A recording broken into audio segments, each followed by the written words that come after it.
Hello all. इस lecture में हम लोग स्टार्ट करते हैं डिफरेंशियल कैलकुलस। डिफरेंशियल कैलकुलस के अंदर हम लोग स्टार्ट करने वाले हैं ऑर्डिनरी डेरिवेटिव्स, और ऑर्डिनरी डेरिवेटिव्स के बाद हम पढ़ेंगे ग्रेडियंट। ठीक है, तो ऑर्डिनरी डेरिवेटिव्स का मतलब क्या, कोई भी फंक्शन हमको दिया हुआ है एफ ऑफ एक्स, तो उसका डेरिवेटिव निकालेंगे D F by D x.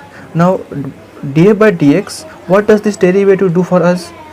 तो df by dx tells us how rapidly f of x varies when we change the argument x by a tiny amount dx। इसका मतलब हम लोग x को अगर छोटे से छोटा चेंज करें, x को हम लोग dx बना दें, तो f कितना फास्ट चेंज हो रहा है वो आपको df by dx बताता है। ठीक है, अब इसी चीज़ को अलग तरीके से हम लोग मैथमेटिकल फॉर्म में लिख सकते हैं इस समझने के लिए।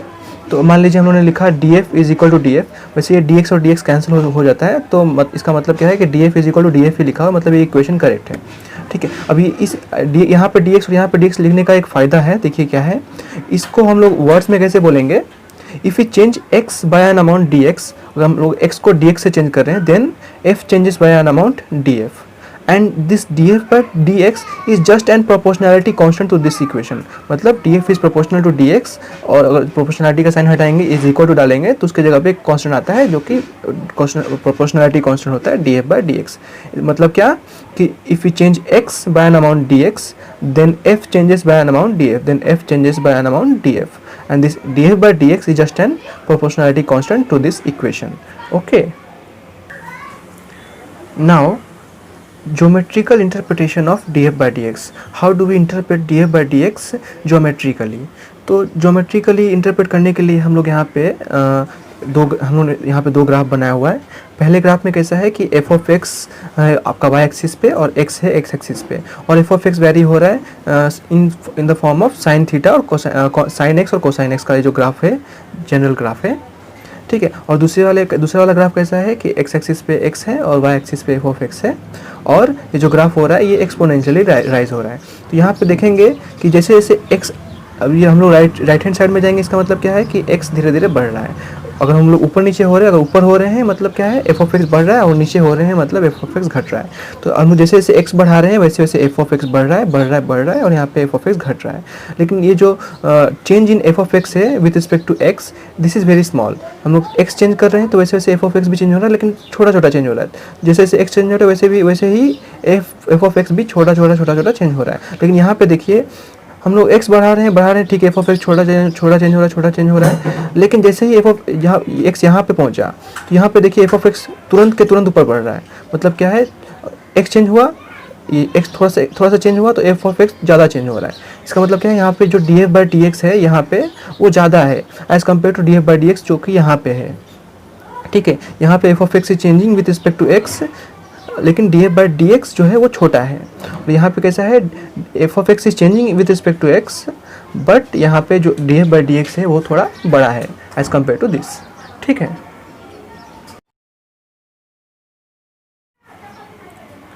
ओके, तो स्टार्ट करते हैं हम लोग ग्रेडियंट। तो थोड़ी देर पहले हम लोगों ने पढ़ा था ऑर्डिनरी डेरिवेटिव्स। ऑर्डिनरी डेरिवेटिव्स का मतलब क्या, df by dx, how f is changing with respect to x। और यहाँ पे जो f था ये f था सिर्फ और सिर्फ x का फंक्शन था।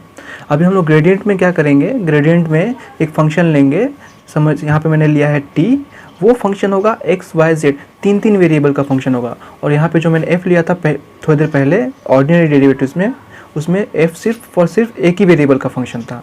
ठीक है, तो consider a function of 3 variables से टेम्परेचर इन अ रूम। एक रूम का टेम्परेचर को मैंने t बोल दिया, वो फंक्शन है x y z का, मतलब हर एक पॉइंट पे रूम के अंदर हर एक पॉइंट पे टेम्परेचर अलग अलग होगा। ठीक है, अभी ये जो मैंने फंक्शन लिया है t x y z का, we want to know meaning of derivative of t which depends on 3 variables. अब मतलब हमको पता क्या करना है कि डेरिवेटिव ऑफ t का मतलब क्या है, अगर t 3 वेरिएबल पर डिपेंड करता है तो। ठीक है, तो वो पता करने के लिए हम लोग आगे बढ़ते हैं। तो हमको ये पता है थ्योरम ऑफ पार्शियल डेरिवेटिव से कि change in t that is dt is equal to डबा t बाय डबा x, मतलब change of t with respect to x partial derivative of t with respect to x into total derivative of x that is dx, plus partial derivative of t with respect to y into dy, plus partial derivative of t with respect to z into dz। इसको हम लोग बोल देते हैं equation number 1। ठीक है। अभी ये इक्वेशन क्या बताता है, तो ये इक्वेशन बताता है आपको कि this equation tells us how t changes when we change all the three variables by a very small amount dx, dy and dz।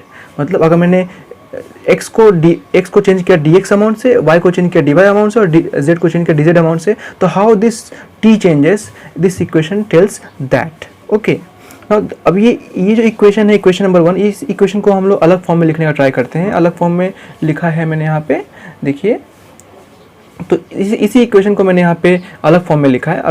अगर हम लोग चाहें तो इस इक्वेशन से हम लोग इस इक्वेशन में वापस आ सकते हैं। देखिए ये इक्वेशन मैंने लिखा क्या है, dt इज इक्वल टू डाबा t बाय डाबा x into x cap plus डाबा t बाय डाबा y into y cap plus डाबा t बाय डाबा z into Z cap. Dot product है, ये डॉट का मतलब dot product of dx into x cap plus dy into y cap plus dz into Z cap. अभी हमको ये पता है कि जब डॉट प्रोडक्ट लेते हैं तो x cap is a unit vector along x direction, y cap is a unit vector along y direction and z cap is a unit vector along z direction। तो unit vector along x direction और unit vector along x direction का dot product लूंगा तो वो मिल जाएगा x cap dot x cap होता है 1। ओके, तो डाबा t बाय डाबा x इंटू डी एक्स, ये पहला टर्म मिल जाएगा अपने को। हम लोग डॉट प्रोडक्ट निकालेंगे तो इसका और इसका हम लोगों ने डॉट प्रोडक्ट निकाला तो x कैप और x कैप डॉट प्रोडक्ट होके बन जाएगा 1 और डाबा t बाय डाबा x इंटू डी एक्स, ये पहला टर्म मिल गया। वैसे इस टर्म को हम लोग ने इससे मल्टीप्लाई किया तो क्या होगा, x कैप और y कैप को मल्टीप्लाई करोगे डॉट प्रोडक्ट लेके तो x cap dot y cap ये हो जाता है 0। ठीक है, क्योंकि x कैप और y कैप के बीच का जो एंगल होता है वो होता है 90 डिग्री और डॉट प्रोडक्ट में cos थीटा आता है, तो cos 90 इज 0। इसके लिए इसका और इसका मल्टीप्लिकेशन करोगे डॉट प्रोडक्ट से तो वो मिल जाएगा आपको 0। वैसे ही इसका और इसका मल्टीप्लिकेशन करोगे तो वो भी मिलेगा 0, क्योंकि x कैप और z कैप के बीच का जो एंगल होता है वो भी 90 डिग्री का होता है। ठीक है, अभी ये वाला टर्म उठाते हैं, इस टर्म को इससे मल्टीप्लाई करेंगे तो अगेन y कैप और x कैप का मल्टीप्लिकेशन होगा तो 0 मिल जाएगा। y कैप का y कैप के साथ मल्टीप्लाई कर सकते हैं तो डाबा t बाय डाबा y in y cap dot product with d y cap, तो वाई कैप का डॉट प्रोडक्ट वाई कैप के साथ 1 मिल जाएगा और बाकी क्या मिल जाएगा, डाबा टी बाय डाबा वाई इंटू डी वाई। वही है यहाँ पे डाबा टी बाय डाबा वाई इंटू डी वाई। अभी सिमिलरली अभी ये जो बच गया था वाई कैप का जेड कैप के साथ, ये तो 0 हो जाएगा। मतलब क्या है, वाई कैप का एक्स कैप के साथ होने वाला है, वाई कैप का वाई कैप के साथ होने वाला है, जेड कैप के साथ मल्टीप्लाई होने वाला है यूजिंग डॉट प्रोडक्ट। ठीक है, तो इसका भी हम लोग डॉट प्रोडक्ट ले लेते हैं, डाबा टी बाय डाबा Z into Z cap dot product with D Z into Z cap. तो जेड कैप और जेड कैप का डॉट प्रोडक्ट हो जाएगा आपका 1 और डाबा टी बाय डाबा Z into D Z as it is मैंने यहाँ पे लिखा है डाबा टी बाय डाबा जेड इंटू डी जेड। ठीक है, इस इक्वेशन से ये इक्वेशन इस तरह आता है। अभी हम लोग क्या करते हैं, ये जो पहला ब्रैकेट में जो टर्म दिख रहा है इसको हम लोग बोल देते हैं ग्रेड टी, इसको पढ़ते हैं हम लोग ग्रेडियंट ऑफ टी। इसका नाम दे दिया मैंने, इस चीज़ को पूरी चीज़ को नाम दे दिया मैंने, ये नाम दे दिया, समझ लीजिए कोई भी एक मैंने नाम दे दिया। और ये जो ब्रैकेट में दूसरा टर्म दिख रहा है इसको मैंने नाम दे दिया डी एल। ठीक है, तो ये d l is a vector, क्योंकि यहाँ पे x cap y cap z cap direction है, इसके लिए डी एल एक वेक्टर है। वैसे यहाँ पे भी x cap y cap z cap इसमें भी डायरेक्शन है, मतलब ये जो इसको मैंने पूरा नाम दिया हुआ है ग्रेडियंट ऑफ टी, ये भी एक वेक्टर है। तो ये इसको बोलते हैं हम लोग, इसको पढ़ते हैं जो ऑपरेटर दिख रहा है इसको पढ़ते हैं हम लोग ग्रेडियंट। ठीक है, ग्रेडियंट ऑफ टी, तो grad t is also a vector. तो ये जो ग्रेड टी है, ये ग्रेड टी क्या है, तो ये है ग्रेड टी आपका, देख लीजिए मैंने फिर से यहाँ पे लिख देते हैं, हाँ ये ठीक है। तो ये जो ग्रेड टी है दैट इज डाबा, ये जो ग्रेड टी ये पूरा है ना, तो ग्रेड टी इज डाबा टी बाय डाबा x into x cap plus डाबा टी बाय डाबा y into y cap plus डाबा टी बाय डाबा जेड इंटू जेड कैप। इसको बोलते हैं हम लोग ग्रेडियंट ऑफ टी। और ये जो है दूसरा वाला जो ब्रैकेट था, ये ब्रैकेट को मैंने लिखा है d l is equal to d x x cap plus d y y cap plus d z z cap. ये एक वेक्टर है, नॉर्मल वेक्टर। ठीक है, तो ये जो ग्रेडियंट, ये जो टी है ये डेल टी पढ़ते हैं, कभी कभी ग्रेड टी भी पढ़ सकते हैं, तो इसको बोलते हैं हम लोग डेल टी को, gradient of t is called as gradient of t.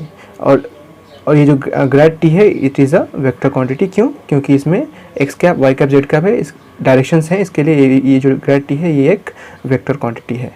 ठीक है, आगे बढ़ते हैं। अभी हम लोग पढ़ते हैं geometrical interpretation of gradient. How do we interpret gradient geometrically. अभी मुझे पता है कि ग्रेड टी जो है इज़ अ वेक्टर, तो इस अगर ग्रेड टी वेक्टर है तो ग्रेड टी का मैग्नीट्यूड भी होगा। तो जो हमने ये इक्वेशन 2 लिखा था dt is equal to grad t dot d l, तो ये जो डॉट प्रोडक्ट है बीच में, तो ये डॉट प्रोडक्ट को मैं ऐसे लिख सकता हूँ कि पहले का मैग्नीट्यूड ग्रेड टी का मैग्नीट्यूड इंटू डी एल का मैग्नीट्यूड इंटू कॉस थीटा, ठीक है। तो ये डॉट प्रोडक्ट का बेसिक डेफिनेशन है। कोई भी दो वेक्टर का हम लोग अगर हम लोग डॉट प्रोडक्ट निकालते हैं तो पहले का मैग्नीट्यूड इंटू दूसरे वाले का magnitude into cosine of angle between them. Theta क्या है, तो theta is the angle between grade T and D L, ठीक है।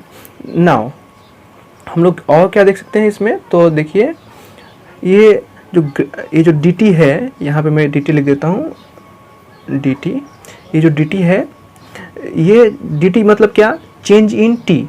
तो चेंज इन टी मैक्सिमम कब होगा, जब ये कॉस थीटा की मैक्सिमम वैल्यू क्या है, कॉस थीटा की मैक्सिमम वैल्यू 1 है और मिनिमम वैल्यू क्या है -1, तो 1 से लेके -1 के बीच में रहेगी। अगर 1 से नीचे है मतलब क्या, 1 से नीचे मतलब क्या 0.5 मान लीजिए अगर मैंने 0.5 लिया तो 0.5 को इसको इससे मल्टीप्लाई करूँगा तो 0.5 मतलब क्या हाफ, तो इसको आधा कर देगा, राइट। और 1 से मल्टीप्लाई करूँगा तो जो नंबर है वैसे का वैसे वही नंबर रहने वाला है। इसका मतलब क्या है कि डी टी मैक्सिमम होगा कब, जब कॉस थीटा 1 होगा। कॉस थीटा अगर 1 नहीं हुआ, अगर 1 से छोटा हुआ मतलब इसको भी छोटा कर देगा वो। 1 से कोई भी नंबर को, मान लीजिए कोई भी एक नंबर है, कोई भी नंबर को अगर 1 से छोटे नंबर से मल्टीप्लाई करते हैं तो वो नंबर छोटा हो जाता है। अगर मान लीजिए 6 को मल्टीप्लाई कर रहे हो 0.5 से, तो 6 को 0.5 से मल्टीप्लाई करोगे तो 3 बन जाएगा। तो वैसे ही कोई भी नंबर को अगर 1 से छोटे से मल्टीप्लाई किया जा रहा है, इसका मतलब क्या हो जाता है, वो छोटा हो जाता है। इसीलिए डी टी मैक्सिमम कब होगा, जब कॉस थीटा 1 होगा, तो मिनिमम कब होगा, जब कॉस थीटा -1 होगा, तो राइट। तो यही मैंने यहाँ पे लिखा हुआ है कि D T is maximum when cos theta is equal to 1, that is when theta is equal to 0। cos theta 1 कब होता है, जब थीटा 0 होता है। तो इसका मतलब क्या है कि अगर it means that for a fixed distance dl, dt is greatest when we move in same direction as del t, या फिर gradient of। इस लाइन को समझते हैं हम लोग, क्या लिखा है, it means that for a fixed distance mod of dl, dt is greatest when we move in the same direction as grad t। इसका मतलब क्या है कि अगर हम लोग जो dl है इसका मैग्नीट्यूड फिक्स कर दें, मतलब मैं यहाँ पे एक डायग्राम बना के समझाता हूँ आप लोगों को। सपोज कीजिए ये जो मैंने डायग्राम बनाया हुआ है, ये जो dt का इक्वेशन लिखा है मैंने ऊपर से लिखा है, dt is equal to magnitude of grad t into magnitude of dl into cosine of angle between them. मान लीजिए ग्रेड t का डायरेक्शन है और ये dl का डायरेक्शन है, इन दोनों के बीच का जो एंगल है वो थीटा है। तो मैंने बताया था कि जो dt है वो मैक्सिमम कब होगा, जब थीटा 0 होगा। तो थीटा 0 होगा मतलब cos 0 1 होगा। तो जब ये थीटा को मैं 0 करूँगा तो ये क्या हो जाएगा, जो ग्रेड t का जो डायरेक्शन है वो इसी डायरेक्शन में आ जाएगा। थीटा कम होते जाएगा 0 हो जाएगा, 0 होगा तो इस डायरेक्शन में आ जाएगा। तो मैंने यहाँ पे पॉइंट बनाया है कि जो dl का डायरेक्शन है और ये जो ग्रेड t का डायरेक्शन है दोनों मैंने सेम बना दिया है यहाँ पे। और ये मैंने इसका मैग्नीट्यूड फिक्स कर दिया है, जैसे कि मैंने ऊपर के स्टेटमेंट में बताया था कि क्या करना है अपने को। It means that for a fixed distance magnitude of dl। तो ये डिस्टेंस को फिक्स किया है मैंने यहाँ पे भी, यहाँ पे मैंने डिस्टेंस फिक्स किया, यहाँ से लेके यहाँ तक समझ लीजिए। तो फिक्स डिस्टेंस के लिए क्या है वहाँ पे कि फिक्स डिस्टेंस के लिए dt इज ग्रेटेस्ट। dt क्या है, चेंज इन t मतलब ये dt is greatest. dt greatest कब है, जब cos थीटा 0 है, मतलब cos थीटा 1 है, थीटा 0 है मतलब ये इस डायरेक्शन में। तो dt ग्रेटेस्ट कब है, किस डायरेक्शन में है, तो ये ग्रेड t के डायरेक्शन में है। तो मैंने वहाँ पे भी सेम ही लिखा है कि dt is greatest when we move in same direction as grad t।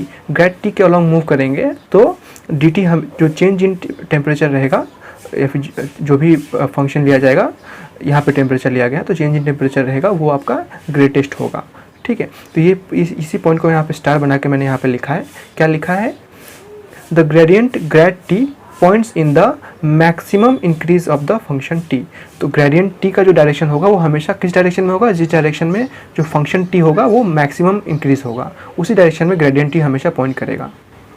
मतलब अगर आपको फंक्शन t दिया हुआ है तो उसका ग्रेडियंट t निकाल लेंगे तो आपको ये पता चल जाएगा कि जो t है वो कौन से डायरेक्शन में मैक्सिमम चेंज होगा ग्रेड t निकालने के बाद। अभी ये उसके नीचे मैंने एक और पॉइंट लिखा है, क्या लिखा है, the magnitude of magnitude mod grad t gives slope, that is rate of increase along the maximal direction. चलिए अब पढ़ते हैं हम लोग डेल ऑपरेटर क्या होता है. तो हमको ये पता है कि we know gradient of t is given by this equation. थोड़ी देर पहले मैंने इसको डिराइव किया था. Grad t is equal to डाबा टी बाय डाबा x into x cap plus डाबा टी बाय डाबा y into y cap plus डाबा टी बाय डाबा Z into Z cap. Okay, x cap y cap z cap क्या है, ये सब unit vectors along x direction Y direction Z direction है. Unit vector को मैं यहाँ पे लिखूँ, पहले लिखूँ या बाद में लिखूँ, कुछ फर्क नहीं पड़ता. तो मैं इसको पहले लिख देता हूँ. एक्स कैप इंटू डाबा टी बाय डाबा x plus Y cap into डाबा टी बाय डाबा Y plus Z cap into डाबा टी बाय डाबा जेड. अब इस सारे चीज़ों में से मैं टी बाहर ले लेता हूँ और यहाँ पे तो क्या यहाँ पे लिखा है मैंने grad t is equal to x cap डाबा बाय डाबा एक्स प्लस वाई कैप डाबा बाय डाबा वाई प्लस जेड कैप डाबा बाय डाबा जेड और टी मैंने बाहर लिखा. समझ लीजिए टी टी कैंसिल हुआ तो ये क्या मिला मुझे, is equal to x cap डाबा बाय डाबा एक्स प्लस वाई कैप डाबा बाय डाबा वाई प्लस जेड कैप डाबा बाय डाबा जेड. ये जो मुझे ऑपरेटर मिला है x cap into derivative with respect to x plus y cap into derivative with respect to y plus z cap into derivative with respect to z. ये जो चीज़ मिला है ये चीज़ को बोलते हैं हम लोग डेल ऑपरेटर. ये जो डेल मैंने लिखा है, this operator del in above equation is called as del operator. ये जो लिखा है मैंने, ये बॉक्स जैसा दिख रहा है, ट्राइंगल जैसा दिख रहा है, इसको बोलते हैं हम लोग डेल ऑपरेटर. ठीक है, तो ये ट्राइंगल को बोलते हैं हम लोग डेल ऑपरेटर. अभी देखिए, अभी डेल ऑपरेटर को मैंने यहाँ पर डिफाइन कर दिया. अभी आगे बढ़ते हैं. देखिए अभी मान लीजिए ये जो डेल ऑपरेटर है ये एक्ट हो रहा है स्केलर फंक्शन पे. स्केलर फंक्शन मतलब क्या, सिर्फ एक्स वाई जेड पे डिपेंड कर रहा है. टी का कुछ डायरेक्शन नहीं है, सिर्फ अगर एक्स वाई जेड की वैल्यू दे दूंगा मैं तो ये टेम्परेचर दे देगा. तो इसको हम लोग बोलते हैं स्केलर क्वांटिटी. इसमें डायरेक्शन नहीं होता, लेकिन ग्रेड के पास ऑब्वियसली डायरेक्शन है. यहाँ पे मैंने यहाँ पे एरो भी बनाया हुआ है. तो समझ लीजिए when del operator acts on scalar function, तो ग्रेड ये जो del operator acting on scalar function, तो इसको पढ़ते हैं हम लोग कैसे, is read as gradient of t. ठीक है, वही अगर ये del operator acts on vector function, vector function मतलब का जिसके पास डायरेक्शन भी हो, मान लीजिए v है, ये एक वेक्टर फंक्शन है, वाया डॉट प्रोडक्ट. अगर डेल ऑपरेटर एक्ट कर रहा है, ये भी एक वेक्टर की तरह काम करता है, ये भी एक वेक्टर ही है. तो ये अगर इसके ऊपर एक्ट कर रहा है वाया डॉट प्रोडक्ट, तो del operator acting on vector v via dot product is read as divergence of v. इसको कैसे पढ़ते हैं हम लोग, पढ़ते हैं कैसे, it is divergence of v. पढ़ने का तरीका divergence of v, dot product से डॉट प्रोडक्ट लिया हुआ इसके लिए. अभी वही मान लीजिए कि when this del operator act on vector function v via cross product, अगर क्रॉस प्रोडक्ट से एक्ट कर रहा है तो del operator acting on vector function v via cross product, तो इसको कैसे पढ़ेंगे हम लोग, इसको पढ़ेंगे is read as curl of v. पढ़ने का तरीका है ये, इन डेप्थ में नेक्स्ट लेक्चर में बताऊंगा डाइवर्जेंस ऑफ v क्या होता है, कर्ल ऑफ v क्या होता है. तो इसमें क्या है कि इसको पढ़ने का तरीका कैसा है, ग्रेड ये जो del operator acting on vector function v via dot product is read as divergence of v, और इसको कैसे पढ़ते हैं, कर्ल ऑफ v. और क्रॉस प्रोडक्ट से एक्ट कर रहा है तो कर्ल ऑफ v पढ़ेंगे, और डॉट प्रोडक्ट से एक्ट कर रहा है तो डाइवर्जेंस ऑफ v पढ़ेंगे.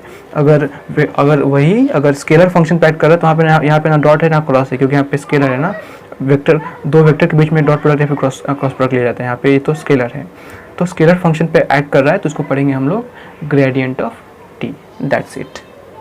Thank you.